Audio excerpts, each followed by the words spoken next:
زبردست آپ نے ظاہر ہے میں یہ دیکھ رہا ہوں کہ آپ 4 سال تو آپ نے ایز اے فاؤنڈر وی سی آپ نے سنبھالا Khwaja Farid I T and engineering university Khwaja Farid Rahim Yar Khan کو. رحیم یار خان والے بھی اس وقت آپ کو بڑا میں دیکھ رہا ہوں کمنٹس میں وہ بڑا مس کر رہے ہیں, بڑا یاد کر رہے ہیں, بڑا آپ سے ان کی محبتوں کا اظہار ہو رہا ہے. اب 4 سال کے بعد جب ابھی آپ کو 1 سال ہوا ہے اور یہاں آتے ہی آپ نے 13,500 سے داخلے 25,000 تک چلے گئے. آپ نے یہاں آ کر بسوں میں بھی اضافہ کیا اور فیکلٹیز جو پہلے آپ نے بتائی ہیں 13 ہیں, جب آئے ہیں ٹیک اوور کیا ہے تو یہ 6 فیکلٹیز تھی جو میں نے دیکھا ہے, جو میں نے آج سارا اس کی جو 2-4 دن میں نے ریسرچ کی ہے اس میں یہی پتا چل رہا ہے. اور 48 شعبے تھے جو آج 1 سال میں 123 شعبے ہو گئے ہیں. تو ماشاءاللہ یہ اور یہی آپ کی میں سمجھتا ہوں کہ آپ یو ایس اے میں پڑھے, باہر پڑھے, بہت باہر رہنے کا آپ کو وقت ملا. یہاں تو بندہ باہر جائے تو ویسے گم ہو جاتا ہے کہ چلو وہیں زندگی گزارے. تو یہ کون سی بات تھی جو آپ کو جس نے مجبور کیا کہ آپ اتنی ڈگریاں اور یہ سب کچھ کرتے ہوئے باہر کی ساری زندگی کو چھوڑ کے تو وسیم میں آئے, خاص طور پر 4 سال اور آج 5 سال آپ کو ہو چکے ہیں ہمارے اپنے وسیم میں سرو کرتے ہوئے. تو یہ جذبہ یہ تھوڑا سا بتائیں گے کیا خواہش کیا؟ اچھا, اس میں یہ چونکہ بہت ہی ذاتی اور پرسنل نوعیت کا سوال ہے تو لیکن میں آپ سے شیئر کروں گا کہ میں چونکہ ہر پاکستانی بچہ اور جوان ایکسپوز ہوتا ہے علامہ اقبال کے کلام پہ, اور میں خود ایکسپوز تھا ساری زندگی جب پڑھتا رہا یہاں. لیکن جب میں امریکہ میں تھا تو اس معاشرے میں کلچر شاک ایک ہوتا ہے, اس کے بعد آپ ریڈنگ کرتے ہیں, آپ اپنی آئیڈینٹی تلاش کرتے ہیں کہ میری اصل شناخت کیا ہے. تو اس دوران علامہ اقبال کے کلام سے جو مجھے انسپریشن ملی تو اس وجہ سے میں نے بڑی کوشش کی کہ میرے جو فارمیٹیو ایئرز تھے, جب میں امریکہ گیا تھا میں 17 سال کا تھا, 17 سے 25 8 سال فارمیٹیو ایئرز تھے. لیکن میں نے بڑی کوشش کی کہ میں پاکستان کو اگر بھول سکتا ہوں تو بھول جاؤں. میں امریکہ کے سسٹم میں کامیاب ہونے کے لیے نیگیٹو وے میں نہیں, امریکہ یا کوئی بھی سوسائٹی دنیا میں ہر سوسائٹی ہر لوگ اچھے ہوتے, وہ آپ کو موقع دیتے ہیں کہ آپ اگر ان کے سسٹم میں کنٹریبیوٹ کرنا چاہتے ہیں تو آپ اوپر جا سکتے ہیں. لیکن میں اپنے دل سے اپنے ملک کو بھلا نہ سکا, اور جتنی کوشش کرتا تھا اتنی شدت سے زیادہ یاد آتا تھا.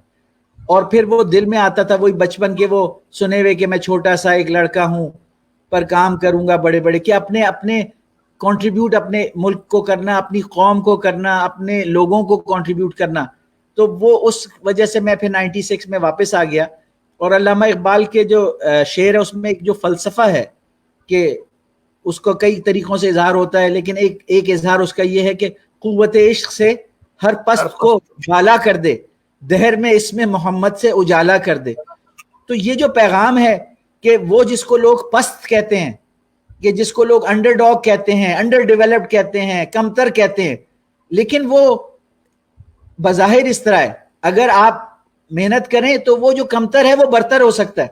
تو وہ جو انڈر ڈاگ ہے جس کو لوگ کہتے ہیں کہ جب مارکا ہوگا, جب ایونٹ ہوگا, گیم ہوگا تو یہ ٹیم ہارے گی, یہ ٹیم جیتے گی. تو میرا ہمیشہ دل یہ کرتا ہے کہ جو ٹیم کو لوگ کہہ رہے ہیں یہ ٹیم ہار جائے گی تو ہم اس ٹیم کو جیت کے دکھا سکتے ہیں کہ یہ ٹیم بھی جیت کے دکھا سکتے ہیں.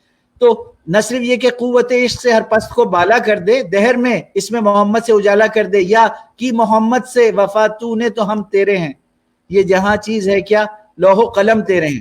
یعنی کہ اگر آپ اپنے سنسیریٹی کے ساتھ اپنے مشن پہ کام کریں گے تو وہ جو اللہ کے فیصلے ہیں, لوح و قلم سے جو فیصلے ہوتے ہیں, تقدیر کے فیصلے, دنیا کے فیصلے, وہ اختیار اللہ نے آپ کو دے دے گا کہ آپ کی جو تدبیر ہے وہ آپ کی تقدیر بھی بن جائے گی. یہ جو پیغام ہے کہ خودی یعنی آپ نے سیلف ڈیولپمنٹ کرنی, آپ نے یہ ریئلائز کرنا ہے کہ آپ کس کے ریپریزنٹیٹیو ہیں, کس کے نائب ہیں, اللہ کے نائب ہیں. ٹھیک ہے, جب آپ اس کے ریپریزنٹیٹیو ہیں تو آپ کے پاس جو اتھارٹی ہے وہ جو آپ نے جس نے آپ کو بھیجا ہے اس کی اتھارٹی آپ کے پاس ہے. تو اپنے آپ کو اس کا اہل بنائیں, ٹھیک ہے, اس کا خیال رکھیں. جب اس نے ناز کیا تھا, خالق کائنات نے انسان پر ناز کیا تھا فرشتوں کے سامنے, اور فرشتوں سے کہا تھا اس کو سجدہ کرو, تو وہ جو ناز کیا تھا اس نے, اس کی لاج آپ نے رکھنی ہے. جب اللہ تعالیٰ کہتا ہے نا کہ جب میں نے سارے روحوں کو بنایا آدم علیہ السلام کے اس میں, اور ان سے ایک وعدہ لیا کہ کیا میں تمہارا رب نہیں ہوں, تو سب نے کہا کہ ہاں بالکل آپ ہمارے رب ہیں. لیکن کچھ لوگ بھول جاتے ہیں اور کچھ لوگ اس وعدے اور عہد و پیمان کا جو نبھانا ہوتا ہے وہ کرتے ہیں. تو یہ جو ہے میں سمجھتا ہوں کہ یہ جو عقیدہ ہے ہمارا یہ ایک پازیٹیو فورس ہے. ٹھیک ہے, یہ جو پیغام ہے یہ غرور اور تکبر والا پیغام نہیں ہے, بلکہ اپنی جو جگہ ہے اس دنیا میں انسان کی, تو دنیا کو اگر ہم نے بدلنا ہے تو یہ ایک ہمیں اعتماد چاہیے کہ دنیا کی جو بنانے والی طاقت ہے وہ ہمارے ساتھ ہے. دنیا کی جو مشکلات ہیں ہم ان کو عبور کر سکتے ہیں. تو یہ پیغام مجھے انسپائر کرتا تھا. میں پاکستان آیا, میں نے نیچے سے سٹارٹ کیا, اسسٹنٹ پروفیسر رہا, پھر ایسوسیٹ پروفیسر رہا, پھر فل پروفیسر بنا, پھر ڈین, پھر رجسٹرار, پھر مختلف عہدوں پہ کام کیا, پھر وائس چانسلر. اور اس دوران جو ڈفرینٹ گورنمنٹل کمیٹیز تھیں ہر جگہ نامینیشن رہی میری. میں مختلف لیول پہ نیشنل اور لوکل اور پروونشل پالیسی میکنگ میں بھی حصہ لیتا رہا. یونیورسٹی کے اندر اس کو انڈسٹری کے ساتھ انگیج کرنے کے لیے پروجیکٹس کرتا رہا ہر پلیٹ فارم سے. پھر اپنے انڈیپینڈنٹ بھی میں نے پروجیکٹس کیے, یعنی میرے پاس 100-150 ڈفرینٹ انڈسٹریل پروجیکٹس کا ایکسپیرینس ہے, لوکل انڈسٹری کے, ڈیفنس سیکٹر کے, انٹرنیشنل مارکیٹ کے. تو میں نے چونکہ امریکہ کی تعلیم جو تھی ان کے یہی تھا کہ یہ تعلیم جو ہے یہ پریکٹیکل ہے, کتابی صرف نہیں ہے. تو میں نے بھی اپنی زندگی میں کوشش کی کہ جو ہم کتاب میں اصول پڑھتے ہیں کیا ہم ان اصولوں پہ عمل کر سکتے ہیں, اور کیا ہم ان اصولوں کی حقیقت لرننگ بائی ڈوئنگ, یعنی وہ حقیقت میں ہمیں پتہ چل جائے یہ اصول اس طرح استعمال ہوتا ہے, یہ صرف کتابی نہیں ہے.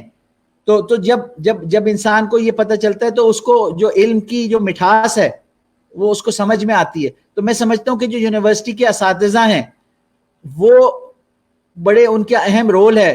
وہ ٹیچرز بھی ہیں, وہ لیڈرز بھی ہیں, بچے ان کو رول ماڈل بناتے ہیں. تو پھر جو خواجہ فرید یونیورسٹی کا پیریڈ بھی ہے وہ بھی ایک اس طریقے سے ایک مثالی پیریڈ ہے میری زندگی کا.